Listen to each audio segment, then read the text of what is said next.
ഇത് കേരളം മുഴുവൻ ഒറ്റക്കെട്ടായി നിന്നുകൊണ്ട് മാതാപിതാക്കളും അധ്യാപകരും പോലീസും എക്സൈസും എൻഫോഴ്സ്മെന്റ് ഏജൻസികളും എല്ലാവരും ചേർന്ന് എടുക്കുന്ന ഒരു ദൌത്യമാണ്, മിഷനാണ്. ഈ ലഹരി വിൽപ്പനക്കാരോട് പറയാനുള്ളത്, നിങ്ങൾ ഇത് അവസാനിപ്പിക്കണം, നിങ്ങൾ ഇത് നിർത്തണം.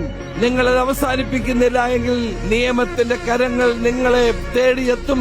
കേരളത്തിലെ പോലീസിന്, കേരളത്തിലെ എക്സൈസിന് അഭിമാനത്തോടുകൂടി രാജ്യത്തോട് പറയാൻ കഴിയണം, മയക്കുമരുന്ന് മാഫിയയെ, ഈ ശൃംഖലയെ, ഈ ചെയിനെ ഞങ്ങൾ ഇല്ലാതാക്കിയെന്ന് പറയണം. അതിനുള്ള മുഴുവൻ പിന്തുണയും എൻഫോഴ്സ്മെന്റ് ഏജൻസികൾക്ക് ഗവൺമെന്റിന്റെ ഭാഗത്തു നിന്നുണ്ടാകും എന്ന് ഞാൻ ഉറപ്പു നൽകുന്നു. നമ്മുടെ നാടിനെ വിഴുങ്ങുന്ന മയക്കുമരുന്ന് ശൃംഖലയെ തകർക്കണം. അതിനു വേണ്ടിയിട്ടാണ് ഈ പദ്ധതി നമ്മൾ ആവിഷ്കരിക്കുന്നത്.